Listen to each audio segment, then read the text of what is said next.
Welcome to the show. Happy New Year to all of you out there. We are your hosts, Jay Marriott, Andrew Lasker. First episode of 2021. Resolutions aplenty will be made this week. Have you made any yourself, Mr. Lasker? Nothing in particular, man. It's 21, the year 21. I feel like there's a special connection. So for me, it's always just becoming the best version of me. Just keep getting better like fine wine, baby. Yeah, I mean, I feel like without talking about the obvious of the pandemic, you had a great 2020. A lot going on for you. So, yeah, long may it continue. I've really been happy as a friend to watch your progression in 2020. And you're right, I didn't even think about it. 2021. Yeah. That's your number, baby. What about you, man? First of all, that hoodie, man. That hoodie is sick, man. I love it. I might have to bring it back. This was an old little brand I was playing around with, and then you have kids and stuff like that. But I think watch out, 2021 it is making a comeback. There are some conversations happening. So yeah, you will be the first in the swag bag, Mr. Lasker. Do not worry about that. For me as well, just a bit of fitness. So we talk about resolutions. For me, I talk about realign. So last year, I got really into running. I did 50 miles, et cetera, but I still love the gym, still love lifting. So I'm going to try a little bit of hybrid training. How I'm going to fit this in with kids, with work, with podcasts, I don't know. But I'm going to find a way because I turned 40 in April and I want to look damn good. I want to look washboard ab damn good, I feel you. We shall see. It's going to be a couple of months of a lot of hard work. I may look very, very tired when we record this, but I'm going to get it done. Anyway. You got this, baby. We hit 2021 now with our own social media handles. So anyone who has followed us so far, much appreciated. Those who haven't, don't miss out. Go and find us on @the BBL Show on both Twitter and IG. Another big move for the show, fully supported by the BBL and Selena Conroy. We are so happy about how they're progressing us and challenging us. So thank you to those guys for their support. Let's have a super quick roundup of any of the league news. Signings galore. The Worcester Wolves have their cavalry with Anderson, Kimball, Lawson and Parks Jr. now on board. Plymouth Raiders signed Ricky McGill for a second time this season. Falling through preseason, it is now materialised and he is in the squad. Sheffield Sharks have brought in a guard forward, Jordan Rattino, to bolster their ranks. Unfortunately, Cheshire Phoenix have been hit by injury with Sol Rolls-Tyson out indefinitely with a long-term hand injury sustained in practice. Doesn't sound good, so we wish him a speedy recovery. Okay, to the rest of the show, we revisit those pre-season predictions with none other than Andy Thomson. We will reshuffle our packs and choose those teams impressing us and those depressing us. We also find time for Tomo to judge our North versus South all-star picks.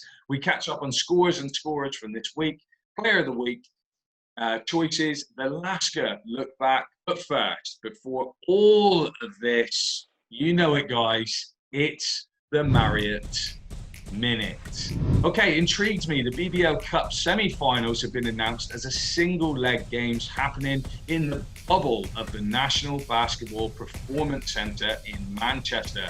Both games taking place on the 12th of Jan.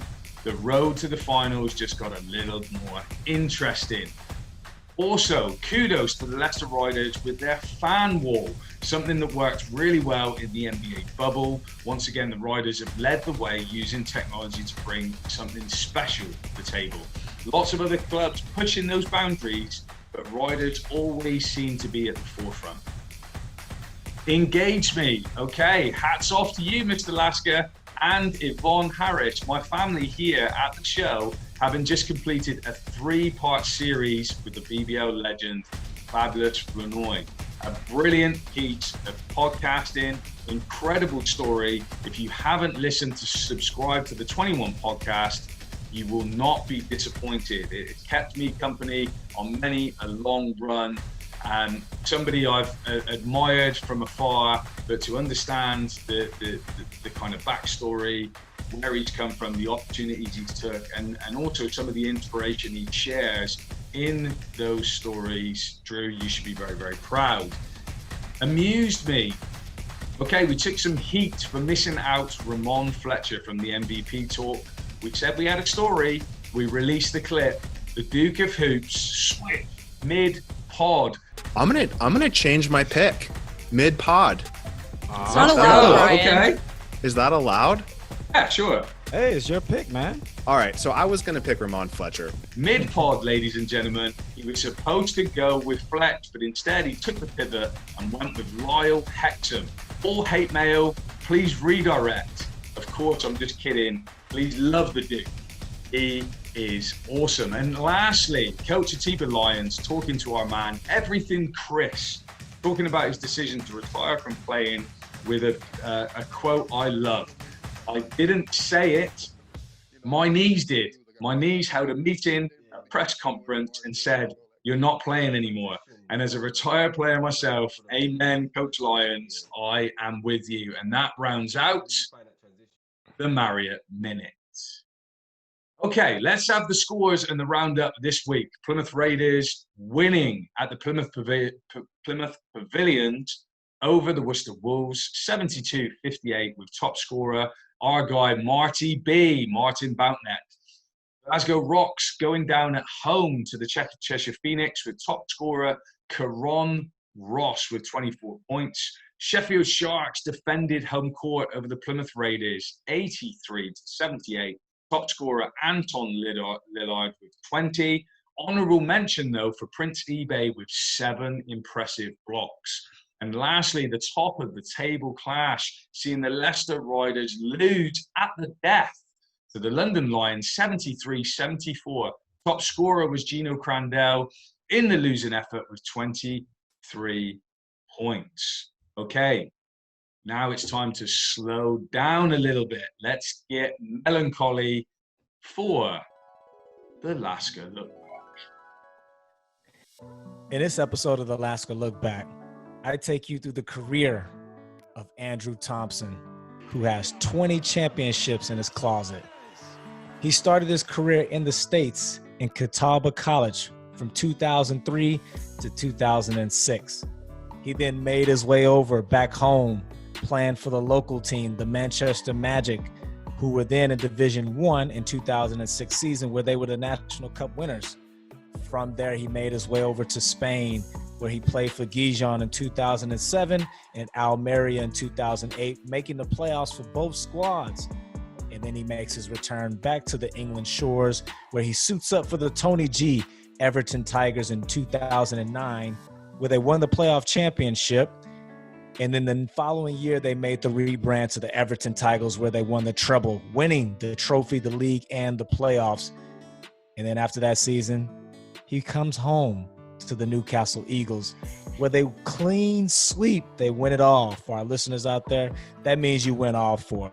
Trophy, cup, league, playoffs. Only been done 4 or 5 times in the history of the BBL. A huge accomplishment. So from there, he parlays, takes himself back to France, where he suits up for La Rochelle in 2012 and 2013 season, where they made the playoffs in both of those seasons. And then, home is where the heart is. So he makes his way back to the Newcastle Eagles, where, again, another clean sweep to his back pocket, winning all 4. And then the following season, winning the cup, and then making his way to the Rivals in 2016, over across the street to the Leicester Riders, where, when it follows this guy, he wins the treble, wins the trophy, league, and playoffs. And he finishes his career in Leicester in 2019. And during those times, he wins the treble twice, and he finishes off his career there playing in Europe, and then also winning the playoffs, retiring in the 1920th season. And just sprinkled in there, he's also invited to the 2018 Team England Commonwealth team. And that is the 20 BBL Trophy career of the legend, Andrew Thomson. You won't get a better introduction than that. Let's welcome this BBL legend, newly retired, second-time visitor to the show, the big man himself, Andrew Thomson. Happy New Year, Mr. Thomson, and welcome back to the Thanks, show. Happy New Year's, guys. Good to see you. Good to be back on the show. It's good to have you back. We know this is the week of resolutions, new year, new you, etc. Tomo, have you got anything making your list this year? Well, seeing as I'm retired now, I kind of have to look after myself physically. So it's going to be that generic old, running, working out and stuff like that. So I've started running. I'm doing the home workout instead of doing the gym stuff because it keeps getting locked down every other week. So I'm just getting out in the fresh air and opening those lungs up again. I love it. So the wife's catching you with the Rocky playlist on and just getting the gun show going, ready to get out. The heavy bag will be in the back garden soon. Yeah, don't worry about that.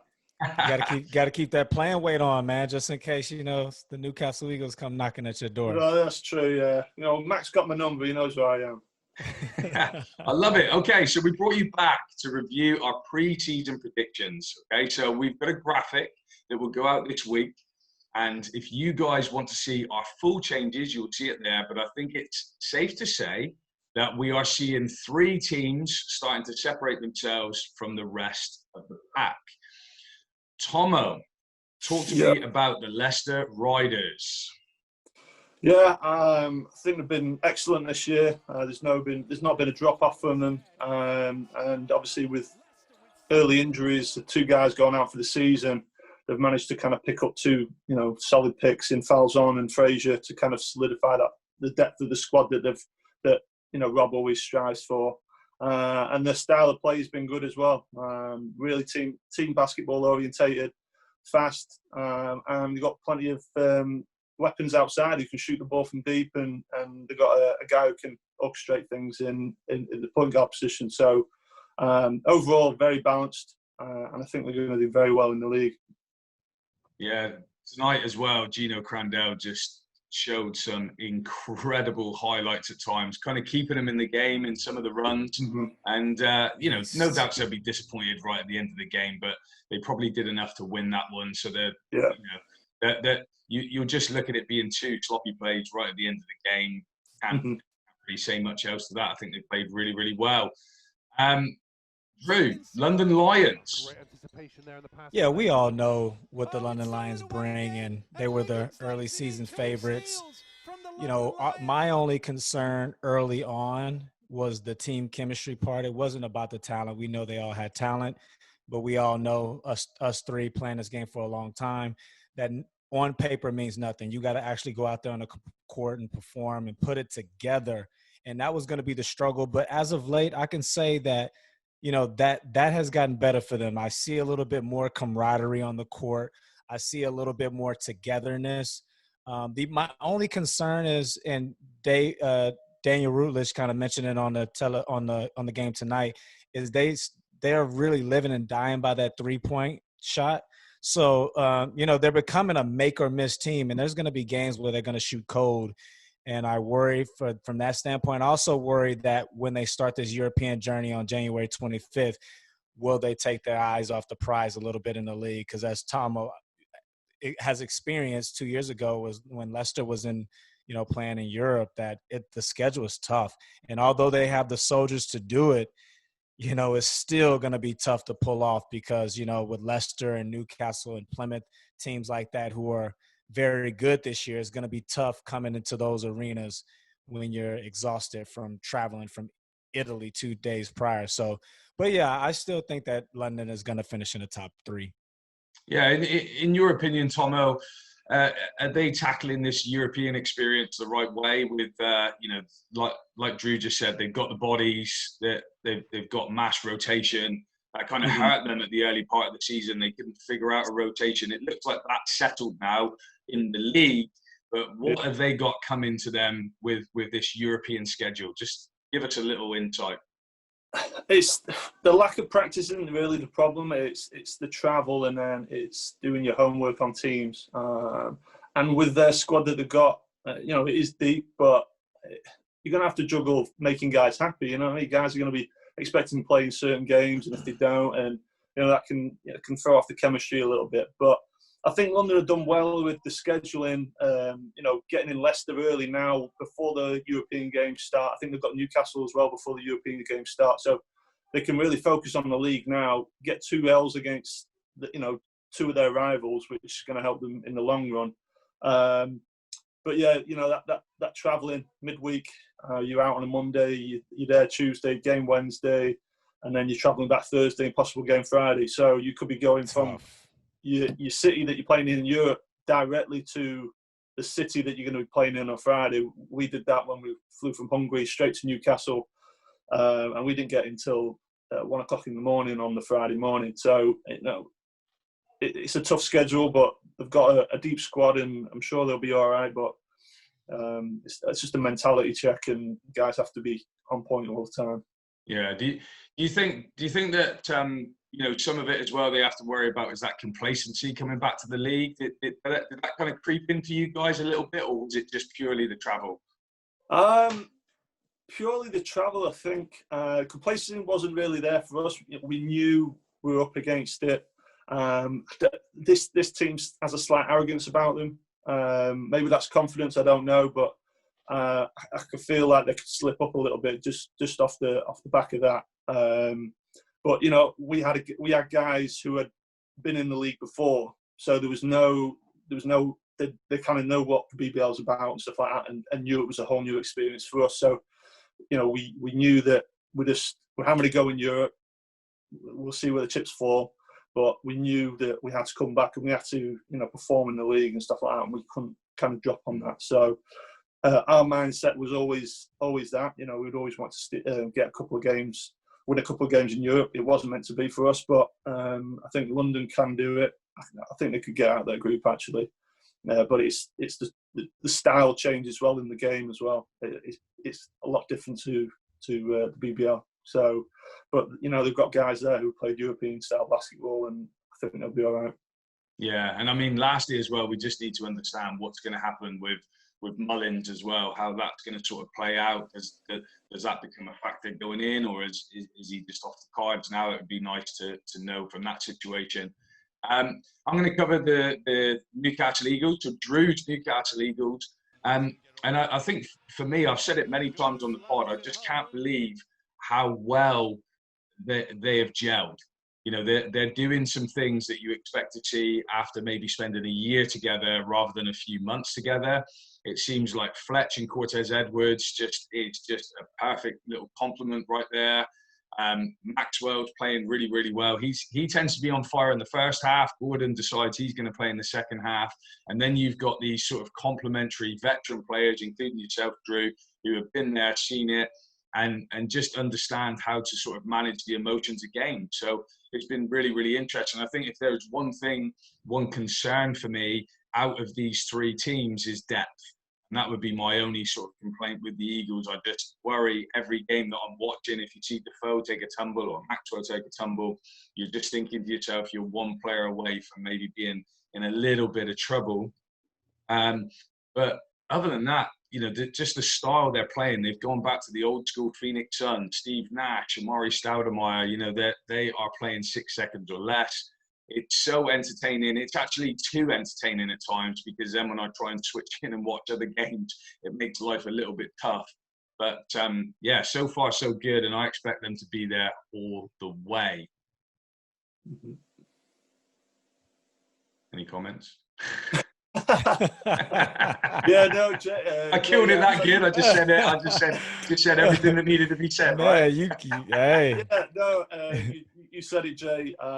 It's nice that this is the team that Max recruited in. It's a style that he wants to play and implement, and he's got the key pieces around him in the senior leadership that he can kind of just let the reins off, and they're going to run the show on the court, and when they come off, he's there to kind of just nudge them in the right direction. But very balanced team. Very exciting team, and they play team basketball and make the extra pass, which is a fresh breath air, kind of thing. So yeah, I'm looking forward to the run into the season.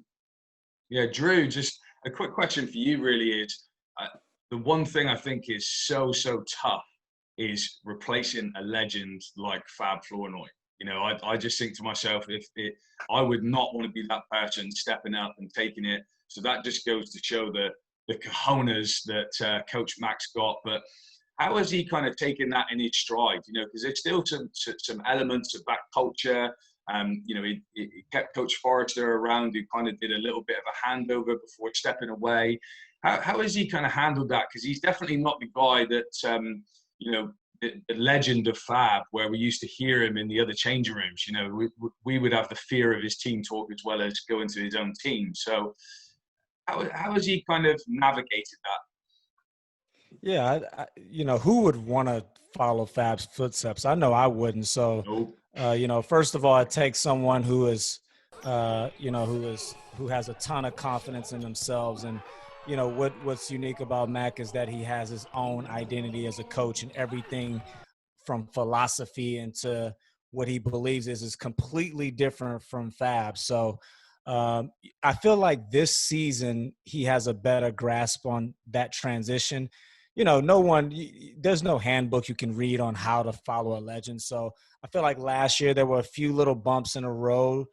We went on a little 4-game losing streak last year, and that was the kind of tough times I remember. But this year, I feel like he has it nailed. And as you can see, it's reflecting us out there on the court.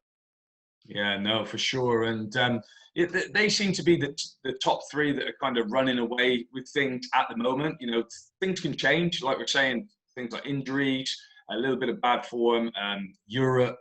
But for the most part, I'm expecting to see those three, you know, challenging on all fronts. But let's have a look between yourselves. Who else has impressed you guys? So let's go to the others. Who else has impressed you? Let's start with you, Tomo. Other team that's impressed me is Worcester. You know, they've been without a lot of their key guys who've just come in now, that, you know, they're imports. But it's given their squad a chance to gain experience where they might not have had a chance if those guys had came in earlier. So the record doesn't show great at the moment, but their strength of schedule right at the beginning of the season was a nightmare. You know, they played 3 of the top 4 teams. So, you know, to be able to pick up a win from them, against them with a depleted squad, you know, it was always going to be a tough ask. But, you know, these new guys, these new pieces they've got coming in, it's going to complement the team very well. Mount Newby's got them, you know, running their offense, and that's what kind of keeps them in the games. You know, they're very disciplined on offense. They get the ball where it needs to go, and then these guys who they're going to bring in, you know, are going to complement that even more, and they're going to be a tough team come playoff time. I think they've lost too many games now to really challenge for the top position. You know, it's 4 or 5 games max that you can afford to lose if you're going to try and win a championship. If you go off past experience, so but they're going to be a nightmare when it comes to playoff time. So Worcester Wolves, I had them low down, well, scraping in on the playoffs, but now I've got them, you know, a mid playoff contention. So yeah, impressed with them. Yeah, I see them making a big push. Like I spoke to Drew before you kind of came in the room, and he said exactly the same as what you said. Probably, you know, too many games dropped now, but you know, trophy, maybe looking at a good run there, and then in the playoffs, nobody's going to want to face them. Once their kind of guys understand, like you said, that disciplined offense. So it's certainly an impressive team. What about you, Drew? Who are you seeing? I got to go with the Manchester Giants. You know, I chose those guys to finish 10th at the beginning of the season. And everything about them just feels good. That rebrand, I think, which was much needed, to the logo, to the facility, to everything, just feels fresh about it. You know, speaking with Jamie Edwards here on the show a couple episodes ago, and then getting to meet him in person, he just has some good vibes. And the questions that he's asking are the right questions if you're trying to establish something, a winning tradition or winning program. And on the court, I mean, you know, they look good. My only concern with those guys is obviously depth. They're one injury away from their season being derailed, but so are a lot of other teams in the league. And also the other thing that kind of concerns me is that backcourt. If you look at all the backcourts in the league, there's so many dynamic backcourt pairings. If you look at Cheshire with the 2 guards, you look at Fletch and Cortez, you look at Connor Washington and Gino, like the backcourt in the BBL this year is tough. And I don't really see that with Manchester. Sam Cassell Jr. has yet to prove to me that he can give us a 30-point game if needed, which you're going to need some down the road. You're going to need your point guards to be able to get buckets. But other than that, like, I mean, I assume they would finish 10th. So, you know, I see them move into the middle of the pack or even higher, and they're in the semifinals for the cup. So everything is a plus for the Manchester Giants, even if they were to lose every game for the rest of the season. Yeah, I mean, I think that 4 through 8 is just up for anybody to grab. We could kind of have some guesses in and around there. I think their front court is the real deal. You know, I really like Brady, really like Hexham, but I'm exactly the same as you. You know, Hudson is a pass-first guard. He's not going to get enough points. So in that regard, you need a 2 guard who's really going to be able to fill it up. Maybe they're assuming that is Whelan. You know, he kind of comes off as that 6th man, and he's the guy that's putting up a lot of points for them. But I just think that as we get tighter into the season, playing those kind of bigger teams, I think you need more than that. You know, you need a big star, not just a 6th man that's going to kind of come off the bench. I know you had him pretty low as well, Tomo. Like, how do you feel about the Giants right now? Are you converted? I mean, when I say low, mine was I had them at last, so I need to apologise and put them where they need to be. But yeah. Well, so did I. So I've bumped them up 1. So I've gone from 11 to 10. 1? Yeah. You know, hey, that's progress, man. Yeah, that's it. Just very inconsistent. And they're just a better team out of a bad bunch. You know, they came out of that you know, poor group of Glasgow and Cheshire were, you know, they were hamstrung with injuries, and guys are, you know, COVID and people in late, and, you know, so, you know, Cheshire were a no-show really in the cup competition, and then Glasgow were in a rebuilding situation, and Manchester just managed to get guys in place before everyone else, and, you know, they've come out, and, you know, Surrey have been horrendous, and, you know, they got them in that next draw, and they've, you know, they've into a semi-final, and, you know, anything can happen in the semi-final. It's a one-off game. They're playing at home. You know, you're playing against, you know, a possible league winner in London. So anything can happen. But yeah, they're just too inconsistent, and, you know, I'm still yet to see where I want them to be really. But, you know, it is what it is. Tough crowd. Tomo is a tough crowd. He's tough. But he's hard to please as well. But, you know, I'll just... that's what happens when you have 20 trophies to your name, man. Your expectations are just to the roof. Yeah, that's right. He one place is impressive for him, whereas for us, we're a little bit disappointed. But hey, let's move on to who stock has dropped in your eyes. So who has royally let you down in those pre-season predictions, Tomo? So I'm massively disappointed in myself for picking the Plymouth Raiders.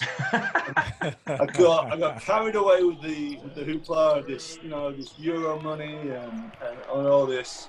And they've just disappointed me. I just don't see them being a championship, you know, challenging team.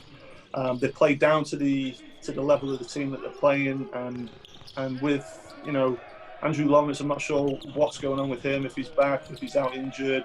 Operation, I believe. You just had an operation. Yeah, so doesn't sound good. More or less over. You know, hamstrings aren't a quick fix. You know, Drew knows them all about that. It's, you know, it's a big ask for Ashley to kind of carry that for the whole season. You know, I'm not saying he can't, but it's a big ask when all the other teams are absolutely stacked. And, you know, losing against a Glasgow team, nothing against Gareth and the Rocks, but we all know they're in a rebuilding year, and if you're challenging for titles, you can't be losing those kind of games. And obviously they just got, you know, they lost against Sheffield again tonight. So, you know, teams around them seem to be improving, and they seem to be slipping back. So I'm sure they'll make the playoffs, which I think, you know, was their target, which is bizarre considering, you know, the money that was being talked about and the expectations. But, you know, they've not made the playoffs in how many years? So it's not hard really when you only got beat three other teams to get into the playoffs. So just disappointing in Plymouth. Yeah, Drew looks like he's ready to go in. So I'll let you go first before I take this. No, I'll just piggyback off of Tomo. I totally agree with that. That with the budget in place, you know, those expectations, and I think I said this at the beginning of the season, that it should be more than just making the playoffs. There's only 11 teams in the BBL, and it's not like Plymouth are newcomers to the league. They've been in the league since 2004. You know, the goals should have been trophies, and they should have said it at the beginning. But during the preseason, it was really quiet down there. There was nothing, nothing said.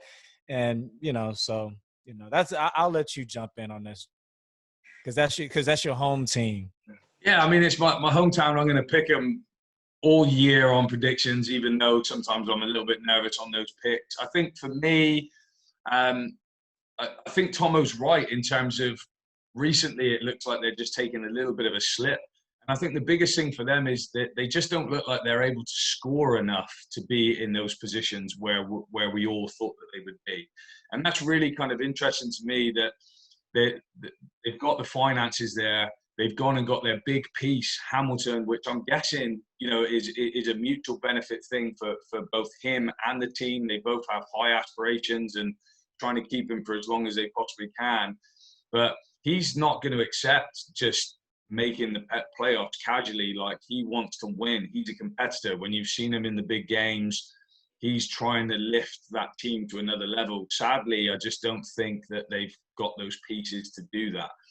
So I think that if you look at their two Americans, and maybe this is a little bit harsh on McGill, he's not been in quite long enough to really see what he's got. But I don't think they're going to be two Americans that go down in the Raiders' history. They're not going to be guys you talk about for, in the next 10 years. You'll be looking up and saying, who? Whereas somebody like Mr. Lasker, people still talk about him fondly here in Plymouth and feel like he's a legend. So you would think finances, you would be able to go out and find big time players. Tomo, we talked about it before we came on air. Find a big time player coming towards the end of his career that just fancies a run at it, wants to get some trophies in the bag. I'm not too sure about those two picks. And then Prince eBay, I just struggled with him a little bit more.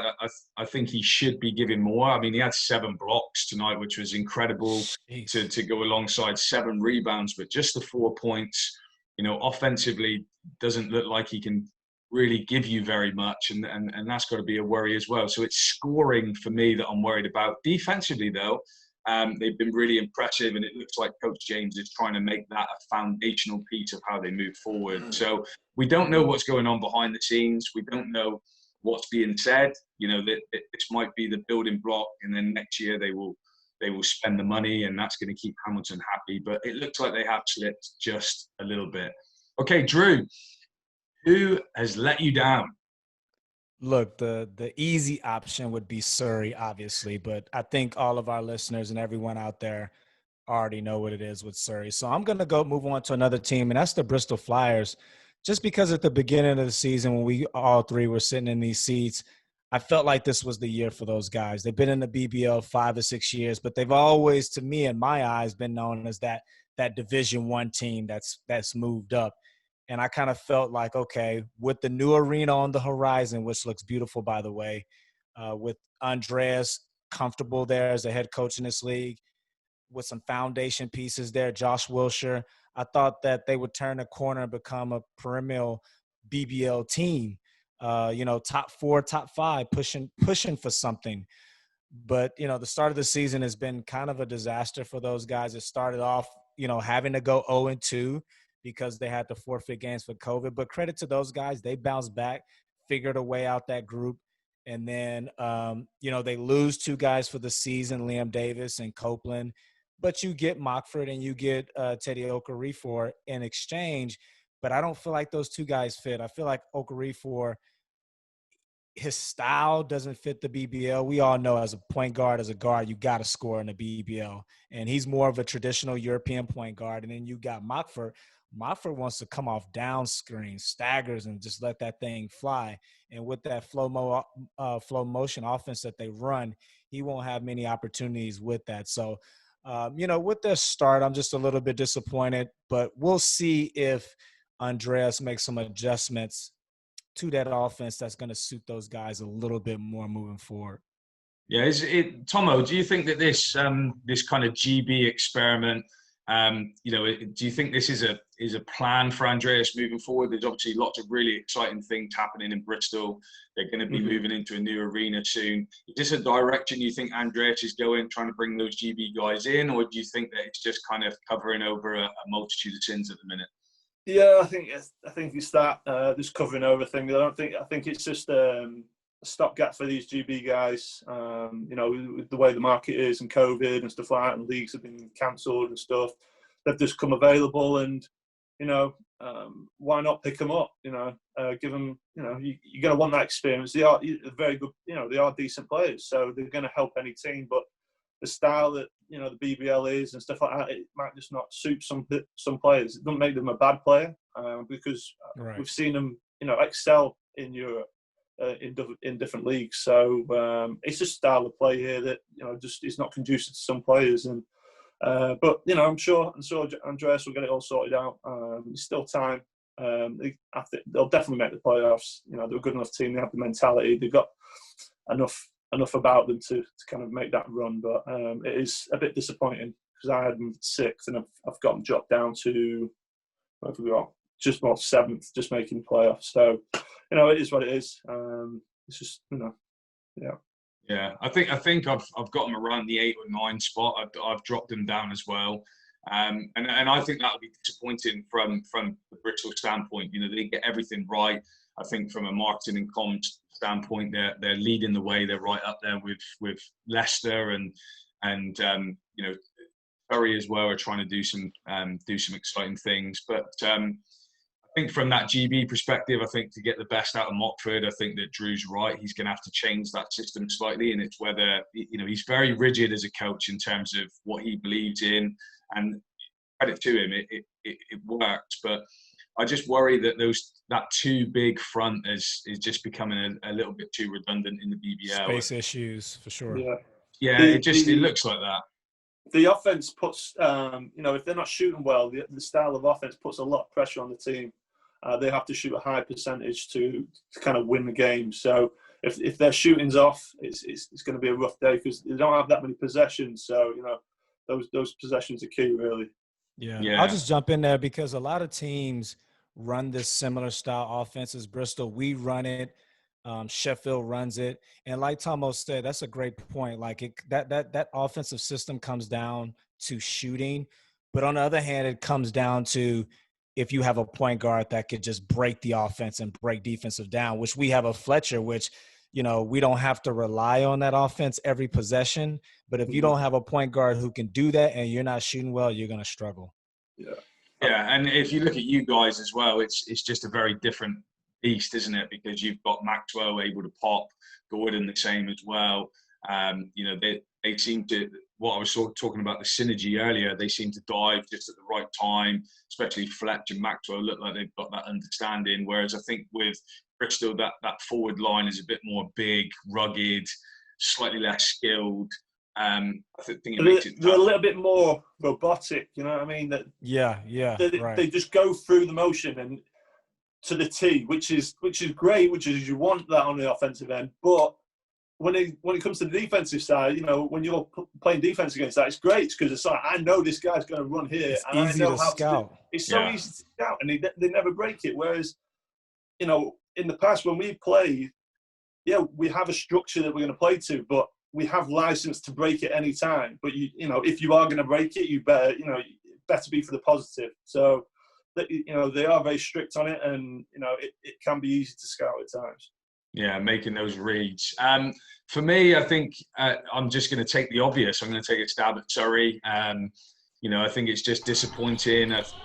I especially believed that with the BBL experience that they were bringing in with that particular team, they would figure it out.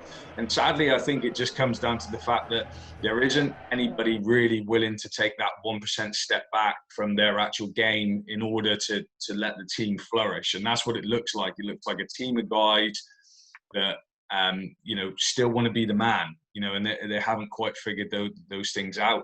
Bringing Hicks in is really exciting. He's obviously was a great servant for them and gone on to play well in Germany. But again, I think he compounds the problem as well because he's going to need to, get X amount of shots in there. And it looks at the moment sadly, that Lavelle Cook looked a little bit out of sorts. I've been watching him with his body language and the way he plays. And I mean, that guy can flat out score, but he just looks, every single shot looks like there's a burden weighing on him, and that's not good. And as Drew continuously says, you know, their best player shouldn't be their best player, which is Evan Walsh right now. They can't do anything with him being their best option. So I think Coach Creon has got a lot of headaches. I think that he's sticking in, you know, he's going to stick by these guys. That's what synonymously he does. I don't see him making big wholesale changes, but I think it's going to get a whole lot worse before it gets that much better. I think we're overlooking, like, you know, we are talking all offense here. They don't have a defensive backbone at all. No. And that's going to cost you ultimately. Like, yeah, you can put up all the numbers in the world, but when it comes down the stretch, if you can't stop another team from scoring and they can stop you, then you're not going to win the game. So, you know, those guys, yeah, it's all about, you know, sharing the ball, and everyone wants the ball in their hands. But if you can't stop a team, then you ain't going to win any game. To me, I feel like it's in there. I've seen it at very fleeting moments. There's been times where they've just gone up a level defensively and almost looked like they could be like a poor man's London Lions in terms of pressure and length and athleticism, but they just can't sustain it for any more than a couple of minutes and put a little run together. And we know it's a game of runs, you know, instead of a run. You know, you can't just make a nice little run in a game and hope to sort of survive. Yeah, but I really hope they get it turned around just for, you know, I have a lot of time for Creon, and Teo's been there a long time. So, you know, we want to see you guys get it right, sir. Come on, guys. Yeah, that's right. I don't think we're trying to dig them out right now, but it's just disappointing from where we had them in those pre-season. So, as I said before, look out for the graphic that will show all our changes. You know, have your say. Don't forget to @ us at the BBL Show. Tomo, before we let you go, we can't forget that Peter Simmons has set us a task. So should there be a North versus South All-Star game covered by Sky Sports, of course, if it happens, I want maximum kudos. Who wins out of these two starting fives? So I will let Mr. Lasker go first. He has the North All-Stars that is packed with a whole host of clubs. He wouldn't give me anyone and just kept me as south as I possibly could be. But that's not me sort of, you know. Where is the South? Because we get this, where does the North start? Because according to London, it's Watford above. So if that's the case, you've got to pick of maybe 4 teams. Yeah, I'm pretty much stuck but beyond that line. I did try and sort of, you know, reach out, but Drew just slapped my hand. Jay, have you ever heard of this team called the London Lions? You know, they play in the South, and they got about 18 of them over there. So yeah, have your pick, mate. But to answer your question, Tomo, and for our listeners out there, we divided the North at Leicester. So that was our line, Leicester on up. And for me, when I think of all-star game, I'm not necessarily just thinking of the best 5 players in the North. I'm thinking you got to have a little bit of flash, because if I go to an all-star game, I want to see dunks, not layups. I want to see fancy passes, and I want to see, you know, shot making. So for my team, you just want me to list my 5? I'll just go ahead and list my 5. Yeah, list your 5. Yeah, let's do it. Okay, so I got Fletch, obviously, paired up with Crandell. So, you know, you're going to see some fancy passing and fancy ball handling in the backcourt. And I slipped Jeremy Hemsley in there from Sheffield because I've liked what I've seen so far. And, you know, he has a little athleticism to him. So I'm going with the 3-guard lineup.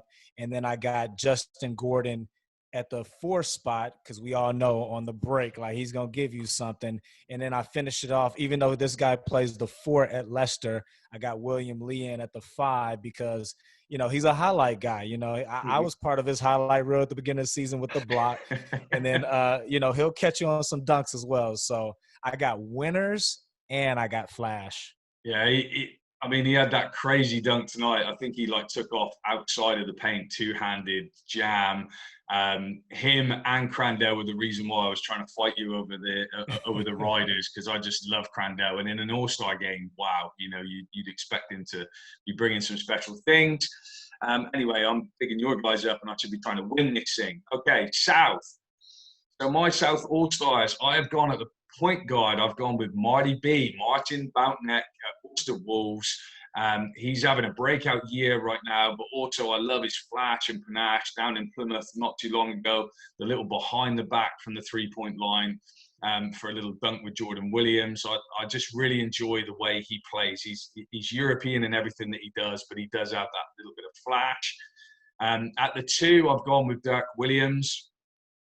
Just playing unbelievably well at the moment. The last 3 or 4 games, he's really sort of came to life. Arguably won the game tonight against the Leicester Riders, shooting the ball really, really well. But when you're talking about an all-star game, I haven't brought him in there just to shoot threes. I want him playing above the rim and showing us some of those highlights we saw from last year at the Sharks. Moving up into the 3, I've put DeAndre Liggins. Just can pull the strings from all over the place. Likes to make the right play, which might not necessarily fit for the All-Star game, but I see a big game like this, he probably wants to try and take it over. Talking about taking over, I've then at the 4 spot put Ashley Hamilton in that position.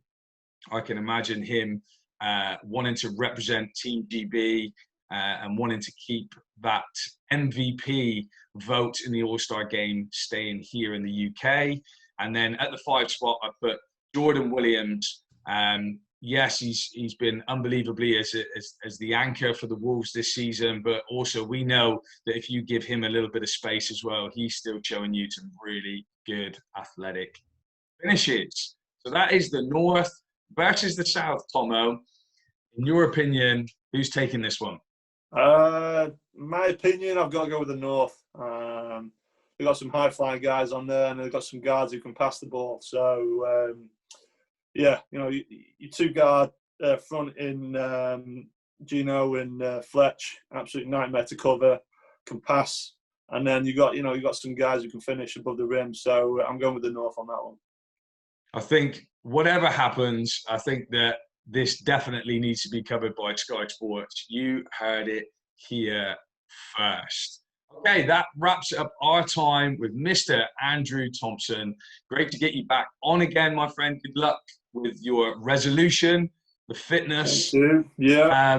Let's get you back on the pod towards the end of the season. But until then, take care and stay safe. Take care. Cheers, guys. Thanks for having me. See you, bud.